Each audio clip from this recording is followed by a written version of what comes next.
Praise Lord शीघ्र आसुवा से सदाप्रभु को प्रथमे धन्यवाद दिए।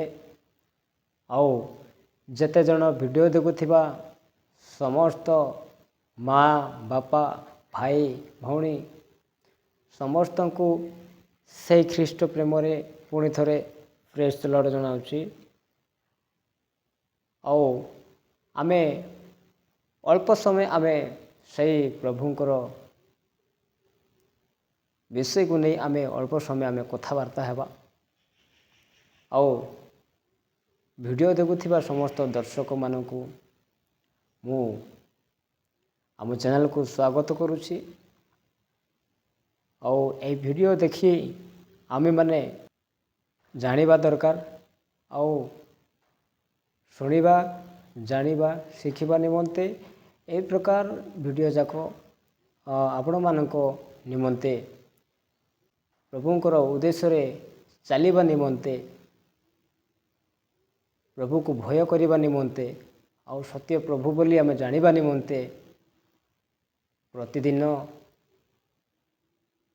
वाक्य अनुसार प्रभुंकर सही उद्देश्य रे वीडियो को आनी अच्छु। से प्रियर भाई भौणी माने आमे अल्प समय आमे कथबार्ता हेबा। समय को आमे नष्ट न करी आसंतु स्टार्ट करिबा। प्रियर प्रभुंकर लोक माने आमे से विषयटा को आमे किछि समय आलोचना करिबा। आउ से विषयटा हैला गोटे कन्या बर पाखकू जीवा निमंते से केते सजबाज होता है। गोटे कन्या बर पाखकू जीवा पाई केते से सजबाज होता है। आमे अल्प समय आमे आलोचना करिबा। प्रियर प्रभुंकर लोक माने आमे जोटा आमे शुणिबा सेटा आमे बुझिबा को चेष्टा करिबा। आउ जदि बुझी गले सेटा ही आम कार्यकारी हेबा पई आमे चेष्टा करिबा। प्रियर प्रभुंकर लोक माने आमे आसो से विषय को आमे किछि समय आलोचना करिबा। देखंतु प्रियर प्रभुंकर भाई किंबा भौणी आमे तो ए जगतर अटू। आमे जगत रे आमे निश्चिंत पुओ किंबा झियो हो हाँ भाई किंबा भौणी हो निश्चिंत भाव रे आमे कौन करूचु विवाहित करूछु। हेले मैरेज करियोछु आमे गोटे अन्य गाँव रे गोटे कन्या अच्छी आउ अन्य गाँव रे बर अच्छी आसिले माने आमे तो जानी नथिलु। आमे पुओ घर माने बर घर तो प्रथमे कौन करती झील खोजा जाती आउ कि झील थरु मध्य पुओ खोजे सेटा किछि कहि परिबानी। किंतु आमे देखंतु आमे माने जेते बेले आमे जानी नथिलु प्रथम परिचय हे गला कन्या अच्छी ताहेले बर निश्चिंत रहिबो बोली आमे विश्वास करू। आउ प्रभु मध्य आम मानकू निश्चिंत भाव रे गोटे कन्या अच्छी तो बर देवे आ बर अच्छी तो कन्या देवे। प्रियर प्रभुंकर लोक माने सेति पई आमे बर देखिबा पई आसिला तार परिचय किछि नथिला। किंतु कन्या घर को से आसीबो ताहेले सेठू परिचय हे गला। से कन्या कौन भाविबो एटा मोर बर हबो ताहेले मैरेज करिया पई आरंभ करि जिवो। निबंध सरीबो आउ निबंध सरीला परे से कौन करिवे मैरेज करिबा पई माने बाहा दबा पई से माने इच्छुक हे ଡେଟ୍ ଫିକ୍ସ କରିବେ। ପ୍ରିୟର ଭାଇ ଓ ଭଉଣୀମାନେ ଆମେ ଧ୍ୟାନ ଦେଇ ଶୁଣିବା। ଡେଟ୍ ଫିକ୍ସ କରିବେ। ଡେଟ୍ ଫିକ୍ସ କରିଲା ପରେ ଆଉ ଆଜି ହିଁ ଅମୁକ ଡେଟ୍ରେ ମ୍ୟାରେଜ୍ କରାଯିବ ବୋଲିକି ଫିକ୍ସ ହେବ। ତାପରେ କିଛି ଦିନ ପରେ ମ୍ୟାରେଜ୍ କରିବା ପାଇଁ ମାସେ ଅଛି କି 15 ଦିନ ଅଛି ବୋଲିକି କହିଲେ, ହେଲେ ସେ କନ୍ୟା ଘରକୁ ଥାଇ କ'ଣ କରିବ? ସେ ଅନେକ ଡ୍ରେସ୍ ପଟା ମାନେ କିଣାକୁଣି କରି ମାନେ ବହୁତ କିଛି ମାନେ ସେ କରିବ। ଆଉ ସେ କେତେ ସଜ ହେବ, କେତେ ସଜବାଜ ହେଇକି ସେ କ'ଣ କରିବ? ବର ଆଜି ଆସିବ, ଯେଉଁଦିନ ମ୍ୟାରେଜ୍ ହେବ ସେଇଦିନ ବର କ'ଣ କରିବ? ପ୍ରସେସନ୍ କରି ଆସିବ। ପ୍ରିୟର ଭାଇ ଭଉଣୀମାନେ କ'ଣ କରିବେ? ଆଜିକାଲି ତ ଯେଉଁ ଚାଲିଛି ଯେଉଁଟା ବାଜା ବାଦ୍ୟ ମାରିକି ଗୀତ ଗାନ କରି ସେମାନେ କ'ଣ କରିବେ? କନ୍ୟା ଘରକୁ ଆସିବେ। କିନ୍ତୁ ସେ କନ୍ୟା ମଧ୍ୟ କ'ଣ କରିବ? ସେ ପୁରା ଖୁସିରେ ମାନେ କେତେ ଆନନ୍ଦ, ଭୟଙ୍କର ଆନନ୍ଦ, ମାନେ ଖୁସିରେ ବର ଆସୁଛି ବୋଲିକି ସେ କ'ଣ କରିବ? ଭୟଙ୍କର ସଜବାଜ, ମାନେ ତା'ର ଡ୍ରେସ୍ ପଟା, ତା'ର ମାନେ ପାଦରୁ ତା'ର ଚୁଟି ପର୍ଯ୍ୟନ୍ତ କେଉଁଠି ବି ମାନେ କିଛି ପ୍ରୋବ୍ଲେମ୍ ନଥାଇପାରେ। ମାନେ ଠିକ୍ ସେମିତି ସଜବାଜ ହେଇକି ସେ କ'ଣ କରିବ? ବସିଥିବ ବେଦୀରେ। କେଉଁଠି? ବେଦୀରେ। ସେଥିପାଇଁ ପ୍ରିୟର ପ୍ରଭୁଙ୍କର ଲୋକମାନେ ବର ଆସିବ ଯେତେବେଳେ କନ୍ୟାକୁ ନେଇ ଚାଲିଯିବ। କନ୍ୟାକୁ ନେଇ ଚାଲିଯିବ ଯେତେବେଳେ ସେ ମ୍ୟାରେଜ୍ ସମୟରେ କେତେ ଭୋଜି ଭାତ ହେଇଥାଏ।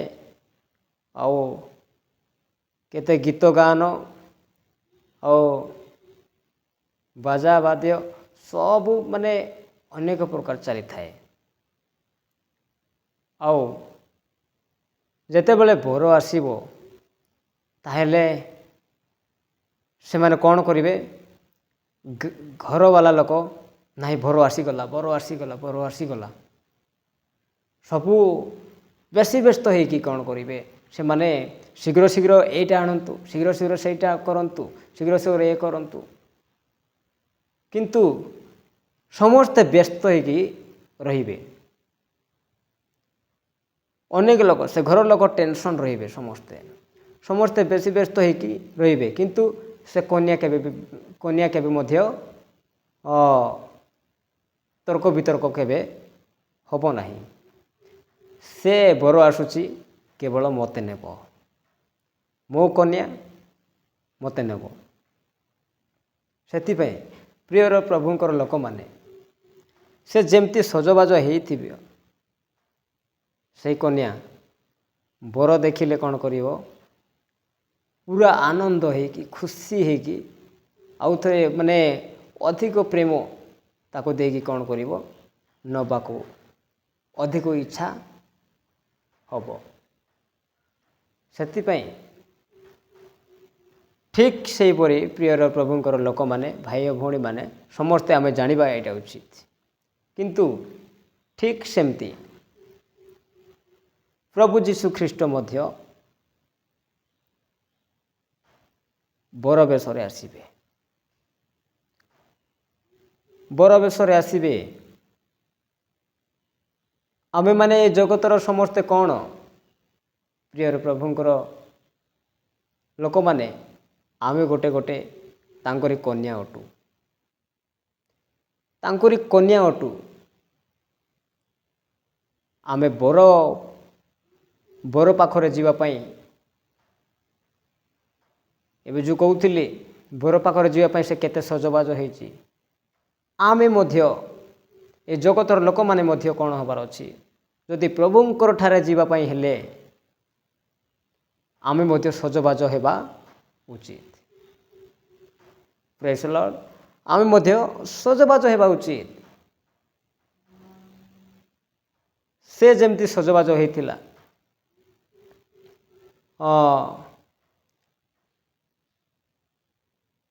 ପାଦରୁ ଧରିକି ଚୁଟି ପର୍ଯ୍ୟନ୍ତ ସେ ସଜବାଜ ହେଇ ବସିଥିଲା, ମୋ ବର ଆସିବ, ମୋ କନ୍ୟା ନେଇଯିବ ବୋଲି। ସେଥିପାଇଁ ଆମେମାନେ ମଧ୍ୟ ସେହିପରି ସଜବାଜ ହେଇକି ଆମେ ସଜାଡ଼ି ହେବାର ଅଛି। ଆମେ ନିଜକୁ ସଜାଡ଼ି ହେବାର ଅଛି। ସେଥିପାଇଁ ଆମେ ବରକୁ ପାଇବା, ଆଉ ସେ ବର ମଧ୍ୟ ପସନ୍ଦ କରିବ।